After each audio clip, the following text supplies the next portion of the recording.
You're listening to the Simple Growth Podcast, the show that helps business owners get their life back. Here's your host, Mike Callahan. Welcome back to the SA Weekly Talk Show here. Mike Callahan with my co-host, Cody, the Millennial Marketer, as he has been dubbed today. Special guest today, Frank Bourque out of Ottawa, Canada. Frank and I go back somewhat recently, but really impressed what Frank is bringing to the landscaping and hardscaping industries across North America, not only Canada, but the U.S. Quite a big reach. Frank's been working with a little over 300 landscape and hardscaping companies on a yearly basis, and his reach through in-person speaking engagements and now with COVID, some virtual events, working and helping out a little over 30,000 lawn care, landscaping, and hardscaping companies a year. So Frank, if people haven't met you, heard about you, seen you live at GIE, Hardscape Expo, would you mind giving us a little background on your industry, background on how you cut your teeth in the industry, as well as now how you've made this transition to helping other business owners and just adding value to their day-to-day business operations? Yeah, absolutely. Well, thanks first, Mike, for having me here today. It's such a great pleasure to be on your show. And my story goes back about 22 years ago when I wanted to start my own thing, my own business. I had worked for a company for about 5 years at that point, 5-6 years. And I had graduated from university. I had started a good job with the federal government, but I just wasn't built to work in an office, right? I'm just not that kind of guy. So not at that time anyways. So I wanted to start my own business. So I kept doing landscaping, built it up to over about 110 employees at the peak time. And then the economy crashed in 2008, 2009. And we had to reevaluate every single systems and process in our business. But in the process of doing this, in order to survive, we also realized that there's so many great things that can happen out of an event like that, a challenging event, because you're looking to improve quickly. And so when we did this, it forced us to just become better, more efficient. And when we did this, we actually started having fun with the business. And we actually, within 3 years, we were making more profit with about just 20% of those employees. So we just had better tools, better systems, and just having more fun. So what led me to become a coach and consultant is, over the years, once we did that, people started asking, okay, how did you do it? Can you help me do the same thing in my business? Then the landscape associations and hardscape associations asked me to speak and provide some of these examples. And so just getting more and more into it. Finally sold my business in 2015 and sold a second business in 2017 to officially just focus on the coaching and consulting. Well, congratulations on both those acquisitions. I know that's it can be a little crazy as my own experience with that, but I can definitely say that hard times definitely lend us to improve and take a look inward and actually create those efficiencies. And very similar story right around the same time in my lawn care and landscape company that we had to make similar changes when that economy hit. So it was pretty interesting. Strategically, we were forced to change. And obviously, if you make it through those tough times and those trenches, things obviously come out a lot better at the end. If you're interested, or basically what we're looking at is it's about mid-year right now in most lawn care and landscape companies, whether you're in Canada, the U.S., north, south, it's pretty much midpoint of the season right now. So, Frank, you've been obviously kind enough to talk about mid-year strategic review and things we should be looking at in our business in a mid-year strategic review. First thing that pops into my mind when we do a strategic review is really probably right from the top down is our leadership in our business. So curious if you can kind of give us some insight on leadership and the mid-year strategic review. Yeah, absolutely. I think, Mike, this is one of the most important things that sometimes when we run a business, we're busy being busy. And as the business owner or the leader or one of the leaders, we often get distracted because at the beginning of the year, we have all these great intentions, but it's so easy to get distracted. So the point of a mid-year review, and as a coach or consultant, my role is to keep my clients focused and kind of on par doing the right things at the right time. So the mid-year review, what we do is we really take a look at the 7 core pillars of a business. So starting with the leadership, that's my first one. So leadership, your role as a leader, you have to ask yourself these following questions is, are you identifying, basically providing the necessary tools to your team? Are you empowering your leaders? Are you protecting the culture of your company? Are you creating a positive culture in your company? So these are all some of the questions that you can ask yourself as the leader, the person on top.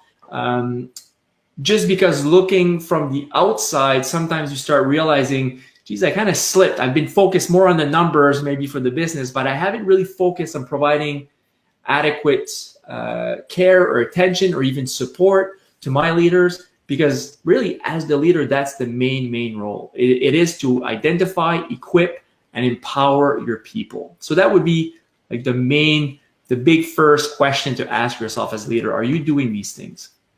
Interesting. So basically, if I'm hearing you right, Frank, is it's more of setting the strategic vision and mission of the business and making sure that that's resonating through the culture on a daily and monthly and weekly basis. And some of that day-to-day minutia will get us away from that. So strategically, as that mid-year review, you're kind of looking at, is the leadership setting that vision, mission, and things we're looking at, and that culture in there?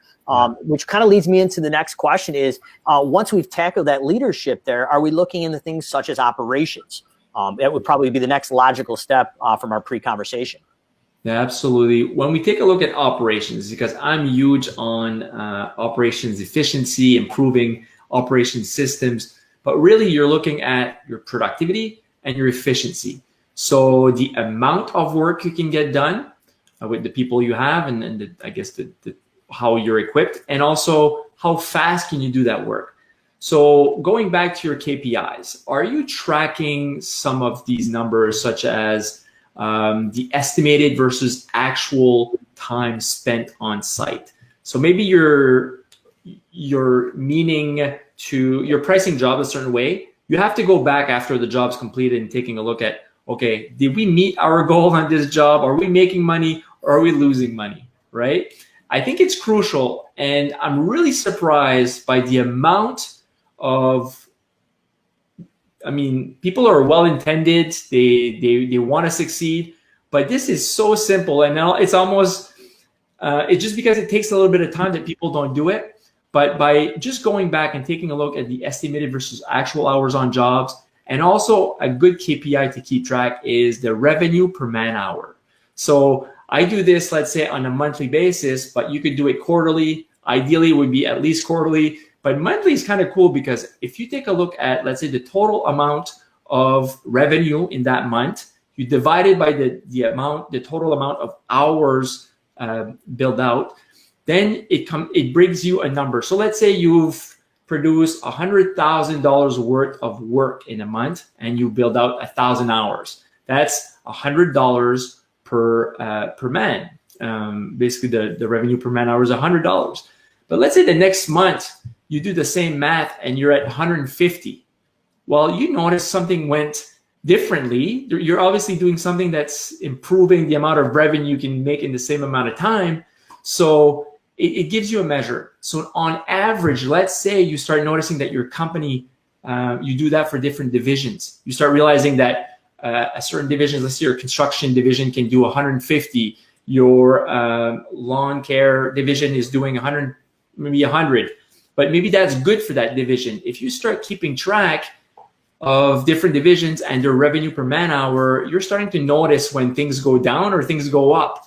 And it's an easy measure that you can bring back to your staff and say, hey, listen, we're doing great. We're staying on par, or we're improving, or maybe we dropped it a little bit last month. What happened? You can take a look at all these factors, right? So these are easy things that you can track for your helping out with productivity and efficiency tracking. And I love you brought that up. As a certified advisor and working with several hundred clients myself, one of the things that shocked me, especially when I first got into this, was a lot of companies have the mindset, well, it'll just come out in the wash. Like we've done the estimate, we've done the work, we've gone past that, especially if it's like a design build job or a one-time job. They never go back to actually look at that. Well, most don't.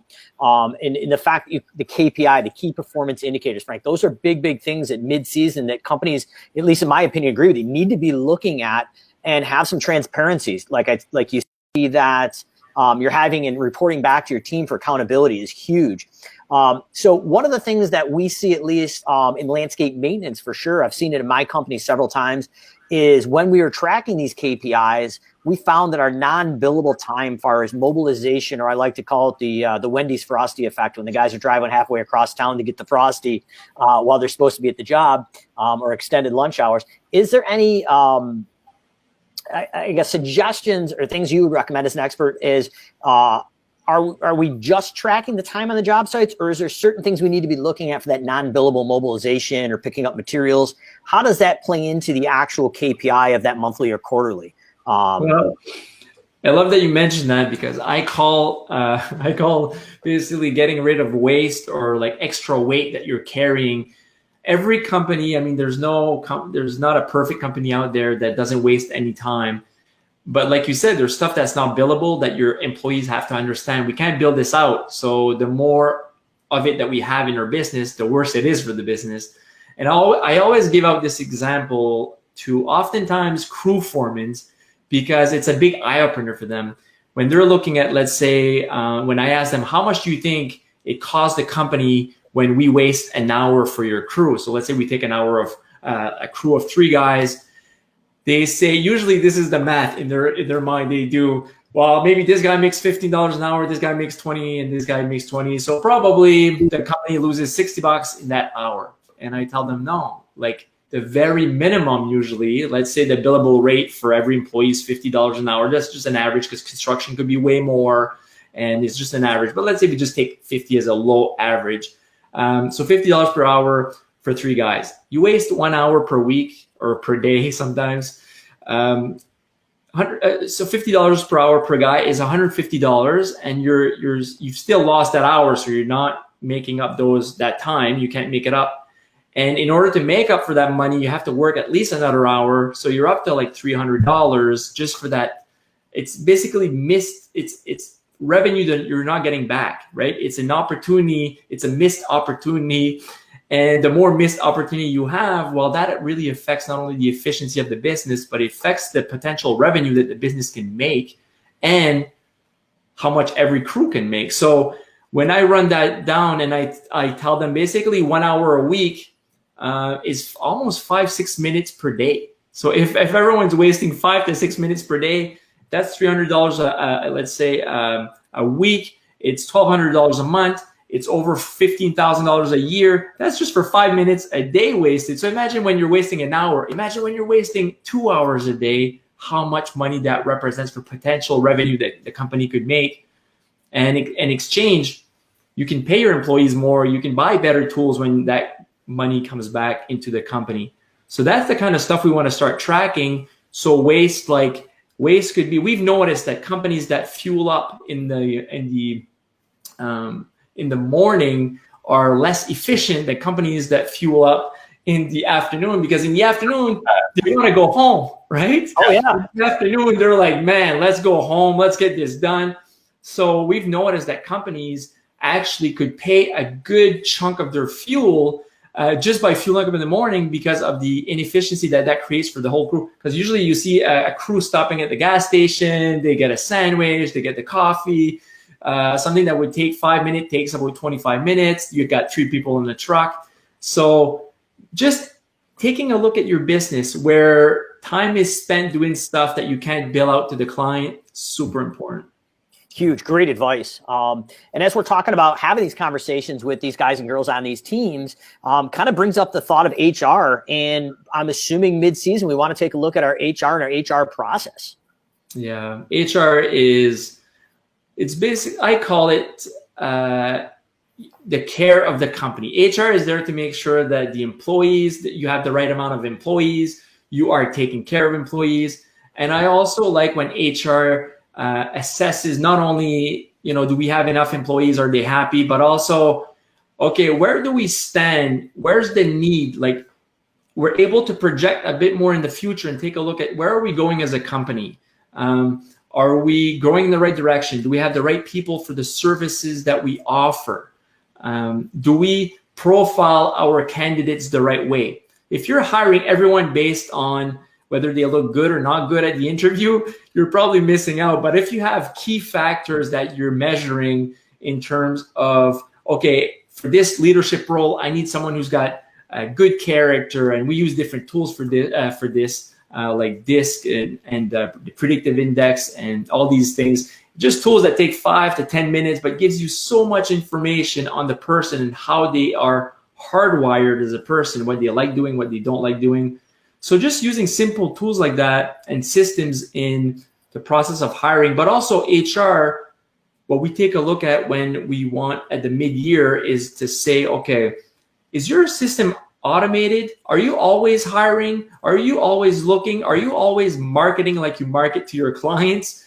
Or are you just, when you're missing one person, you go out and try to find that person, right? And how hard is that peak season? You start losing key people sometimes at the peak time, and then you start looking for people. Everyone's looking for people. So your chances become very, very slim of finding the right fit, right? So mid-year, we take a look at, okay, who do you have? Who do you not have? And what do you have as needs as a company for leadership, labor, and where are you going this year? How can you improve that? Awesome. Cody, any thoughts or questions up to this point? I know obviously you're over there looking good, so obviously you'd probably fly right past that DISC assessment with the new look of the millennial marketer over there. But any thoughts for Frank Fars up to this point? Comments, questions before we really dive into the rest of the meat and potatoes of this conversation? So tell us a little bit about, I know that it's going to like vary because it's going to be the culture of each company and what position you're hiring for. But do you feel comfortable kind of like explaining the DISC profile a little bit? Yeah, I mean, you have different types of personalities, and based on, some people are dominant, some people are, there's, the important part is just realizing, because actually my background is psychology. I studied psychology in university, and I thought I was going to be doing group therapy for the rest of my life. And the first year going in, and I'm like, oh no, I can't do this. So I got my first job as a group therapist for inmates, right? And that's how I dedicated myself to the landscape industry, because it just wasn't for me. But what I've learned about people is that everyone's wired a different way, but you can kind of profile people in certain categories. There's not like a perfect one, but sometimes people have dominant traits, stuff that's just basically the first few years of their lives, they're kind of defined by certain things. But basically, some people are, some people are very social. Some are more introverted. Some people like to lead people. Some people kind of stay back. They don't want to be given any responsibilities. They feel too much pressure. They don't feel comfortable with that. Some people strive with this. And just knowing a bit more of the traits from people, you're able to actually motivate them. So if you know someone is motivated by leading teams, then you can start progressively putting them in position that gives them that drive. If you know that someone is more reserved and more intellectual, and they're more like on the logical side, if you're a very creative person, you're all over the place, you know that when you're talking to this person, you have to make it logical for them. You have to make it, you go back to the basics with this person. You explain all the reasons, and then they respond a lot better to you. So having these tools help you to manage people better, help you motivate people, and help them stay engaged with your company and your employees, because you're talking to them, leading them in a way that they like to be led and talked to. So really, these tools are there to help you better manage your people, right? Awesome. And one thing, Frank, you mentioned is constantly recruiting. That's something that comes up constantly here on the SA Weekly Talk Show.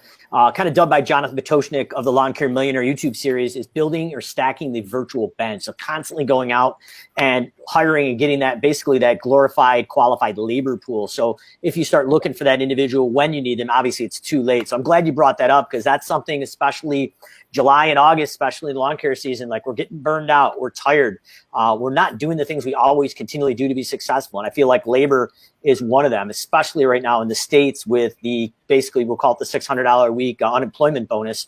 The labor market right now it's a real tough place, because a lot of people don't want to come back to work. We'll see here in the next few days if that $600 a month gets extended or not. But if you're watching this now in the States, especially, this could be interesting, because there hopefully could be a potential influx of employees in that market, maybe get pretty competitive. So if you're taking Frank's advice, this may be a good time to start getting those help wanted ads out and start really stacking that virtual bench, as Jonathan calls it.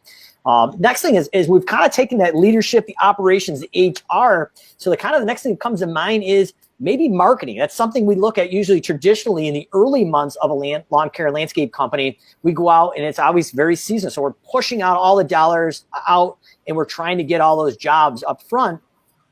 At this point, I'm going to have some assumption here, Frank, that maybe we'll have a 6-month year in review, but kind of like I said with the labor, most companies, at least, especially my competitors in my local market, when we were in the lawn and landscape and snow removal industry, this is when companies traditionally take their foot off the gas pedal and they think all is good. But really, the last 3 or 4 months of the season is where you start putting bottom line profits because you've recovered all that overhead and it's really going to the bottom line. So does marketing come into part of that mid-year strategic review, and how is that approached? Well, one of the things that I've noticed with my clients, so I did a poll with just over 300 companies, and I asked them how they were doing. This is during COVID. And because this is a great time to learn, because we're getting a lot of information, right? From what can go wrong will go wrong, oftentimes when there's a crisis, right? So in this case, we asked our fellow landscape professionals to say, okay, what are you struggling with? And we had 2 total opposites. I found that people who had their systems automated, so they had marketing schedules, they had planned their marketing for the year, they had that kind of autopilot, so they were sending regularly emails to as reminders to their clients, they were staying in touch with their clients, they were trying to encourage their clients to write reviews on them, to provide referrals, testimonials. Those companies who are proactive did not run out of work, or they were their clients felt very compelled to staying with these companies because they stayed in touch, right? So even in a crisis, they know my landscaper is there. He is in business.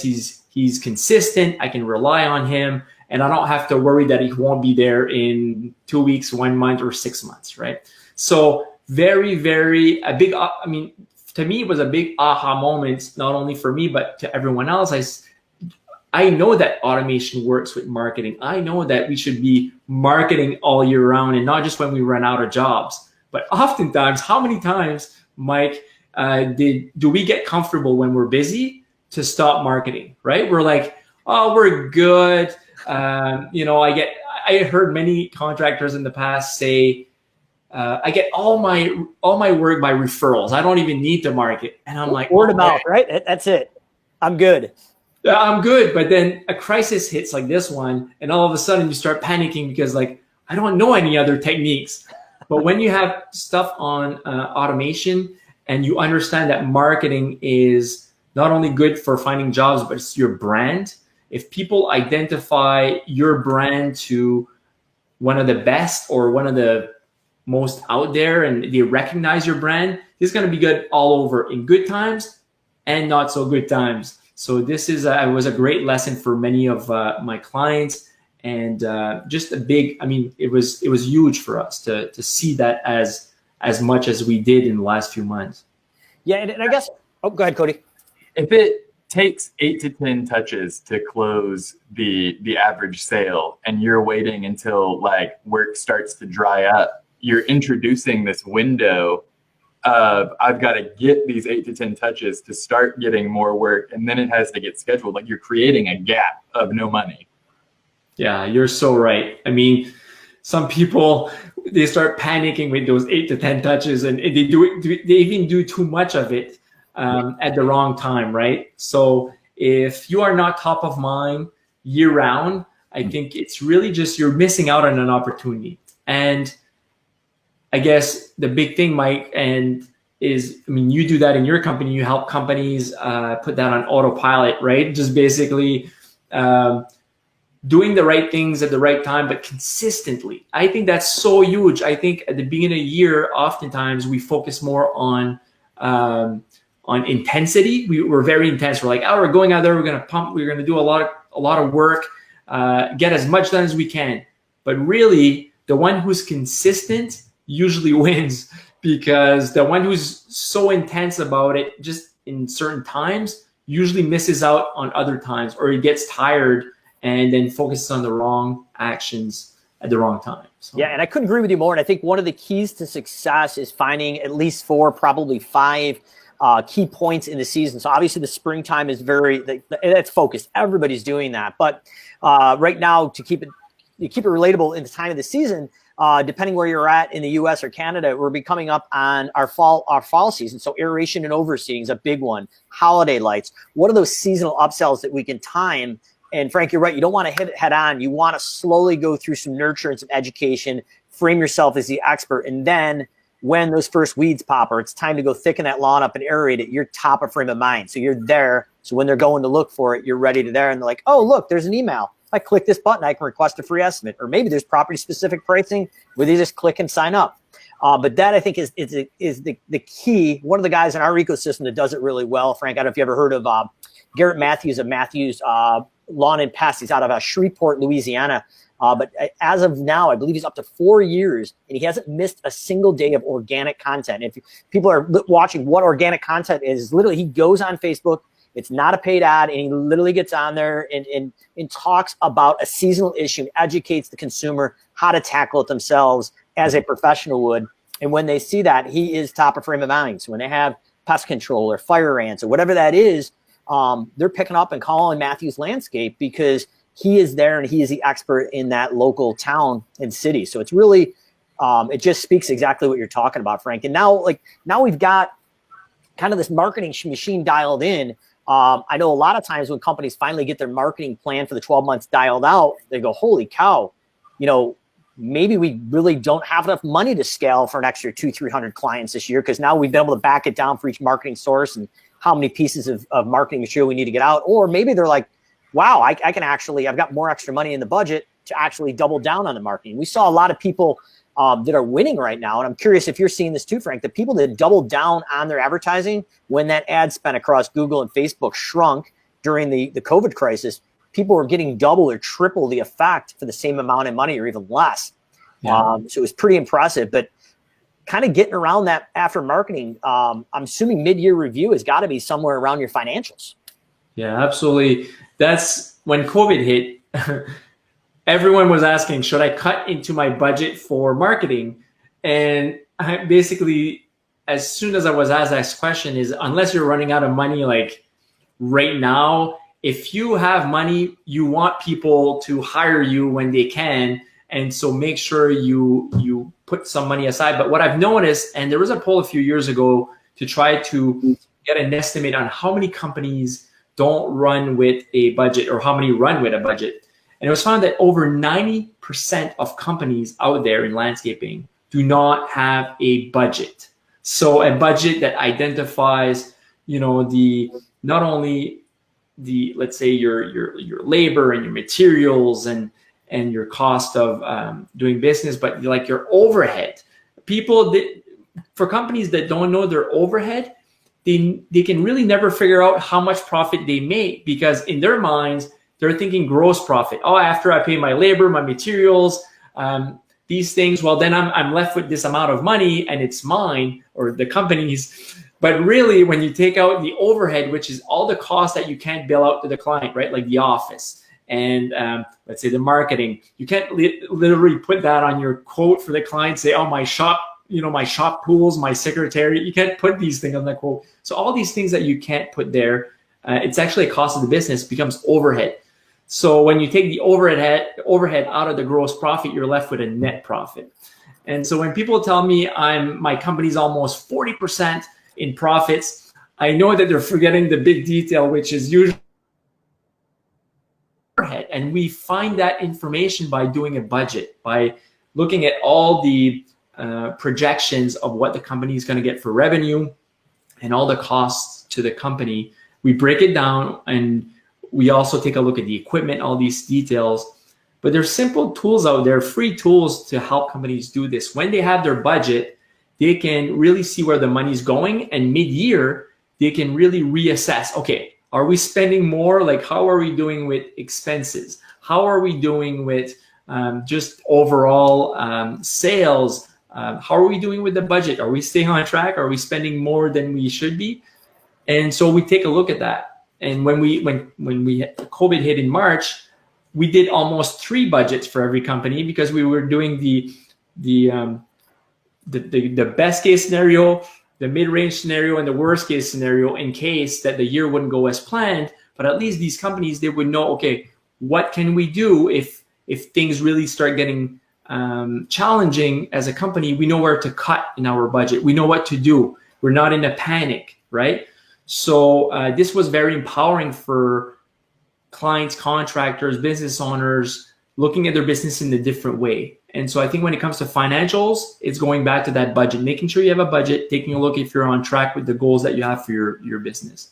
And I love you mentioned that. That was one thing that was pretty instrumental in my business as well, is having a baseline, a middle of the road, and a stretch, even before the pandemic. But it's eye-opening, and if things pivot, like maybe gas prices one year almost doubled. Like, well, that's not traditionally in your budget, but then that affects things. So how can you pivot and actually, cut other areas, because you can't control the cost of gasoline. So really interesting that you have those. Another thing that is always my favorite as well, I'm making a lot of money because I've got money in the bank.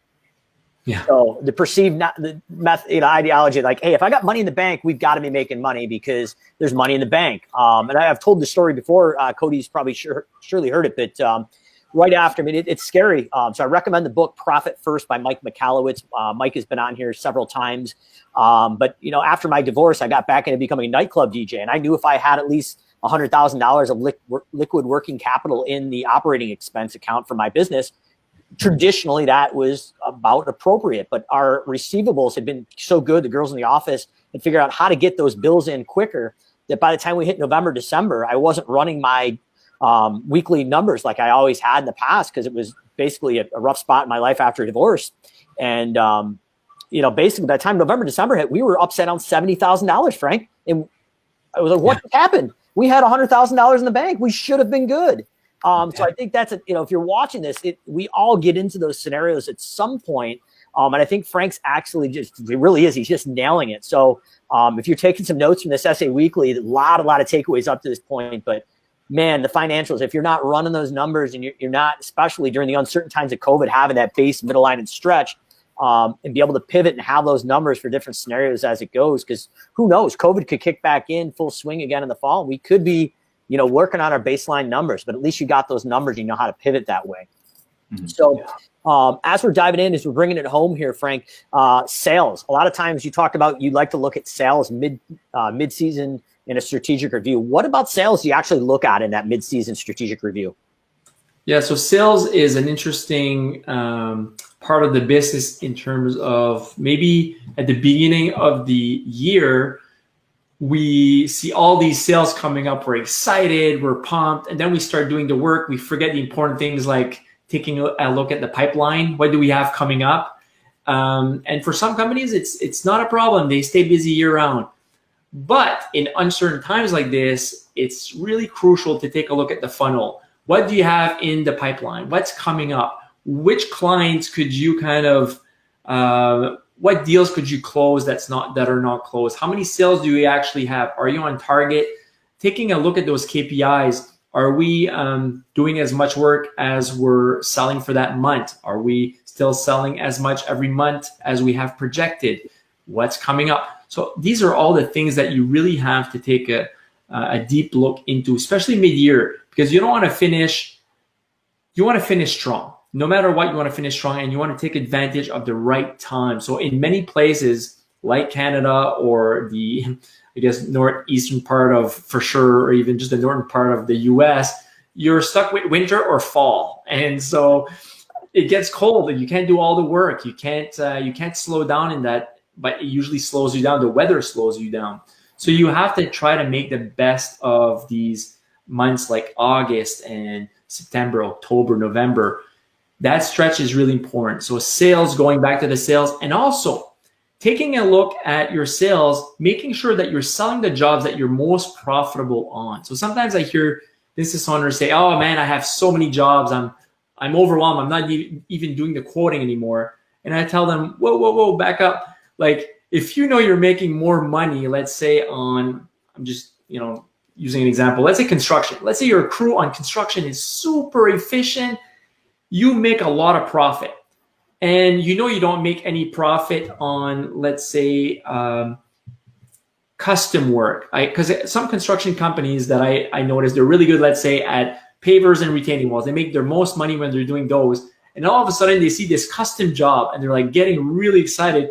I'm like, is that the job you want at the end of the year? The job that you don't even know if you're going to make money on? Because those custom jobs, when you don't track things properly, they can be they can be detrimental to your business. You can lose all your profit of the year on one job because you don't really know how you should be pricing that job, because everything is new, everything's custom, unless you're pricing per hour, right? Labor and materials, it's hard to work on those jobs. So finding out what kind of sales you're the most efficient at doing, what kind of work, and trying to sell that work, trying to close more of those jobs at the end of the year where you know you're more profitable with those jobs. Interesting. And it almost seems like they're building foundational, the way you're building these out. So we're probably going back to our KPIs. We need good data in, so we got good data out. We can run those production reports and profit loss, dollar per man hour for revenue to make sure that, hey, this is our profit center. So maybe it's just lawn mowing and fertilization. Maybe it's design build, custom work. Some people make it work, but I mean, you didn't mention it, but then you've got change orders or work order changes, which can be a whole nother disaster if you don't know how to price those specifically and you're not dealing with those. So I love the fact that you're kind of saying, let's structure those sales, especially the second half of the year, to take the risk out of it and double down on those profits. Kind of a final question around sales, though, Frank. Is there a weekly cadence, a quarterly cadence that we should be using in our service business to home down on those sales? So like the actual versus budget, is there a certain rhythm or cadence that you recommend to track those? Well, I like business owners to always have a pulse on the business. So like having some kind of a metric, I always tell them, if you're not tracking it, if you're not measuring it, you can't manage it, right? So just having some kind of a measure that on a weekly basis, you can go back to and say, okay, we're on par for this week. We've gotten this much work done. We're selling this much work. Yeah, things are, but at the very minimum, if you want to keep it very basic, because sometimes the comment I get is, oh, it's getting too complicated. There's too many things to track. All right, okay, let's scale it down. Make sure you at least do it on a monthly basis, right? Because you want to track, okay, my month of July, does it look like July last year? Is it better? Is it worse? Gotta have a pulse on if things are getting better or things should improve. And so you can easily take a look. If you're keeping track of it on a monthly basis, it's nice because year after year, you can go back and say, well, this month we did so much money, or we sold so many jobs. And so I like monthly. I like that the business owner can provide feedback on a weekly basis to the team, because that's important for the sales team. If you have a bigger team, to keep them motivated and say, hey, listen, we did great last week. Let's go out and do this week. Like, you can use that as a motivator. But at the very, very least, if you're a very small company, the very minimum is on a quarterly basis, just to make sure that you're still on track. Very important, because I see some people just wait till the end of the year to take a look at their numbers, and it's not enough. Awesome. I love the historical benchmark. So year after year, you've got a budget, historical benchmark, and maybe you can use that as a percentage based on projected growth and things that you're doing there. So that's great advice. So obviously I know you've got a very compressed schedule, and I really appreciate you joining us here. But to bring it home, one of the things we talked before you actually went live was technology and communication. And that was kind of the last piece that you recommend mid-year to look at that strategic review. So would you mind kind of giving us an insight of the technology and communication look that you look at internally in businesses about mid-year? Well, what I've noticed, and this is what happened to me back in 2008, 2009, when the economy crashed, I had to go from 110 employees to about 20. And I hired coaches, I hired mentors, I basically put my money on people that knew more than me at that time. And I said, okay, how can I survive in this industry with obviously less people, and I feel like I had less resources. And when one of my mentors said, listen, the good news is there's technology out there, and with technology, you will have the biggest leverage. And this is what you have to do as a business owner, is always try to see what you can leverage that will make your job easier, better, and faster. So when I started using technology, and I started using apps, and I started using my website and I started using automation, something that where people can book jobs without me having to serve them every single part of the process. When I need to track information from my team, and my team can just put this information, and they don't have to call me to give me that information. They can just put it in the system tracks it. When I can let the client know that we're coming, because not very many companies do that, but for the companies that do take that extra time, but they have a process in place, they have a system in place, they even have a piece of technology that does it for them.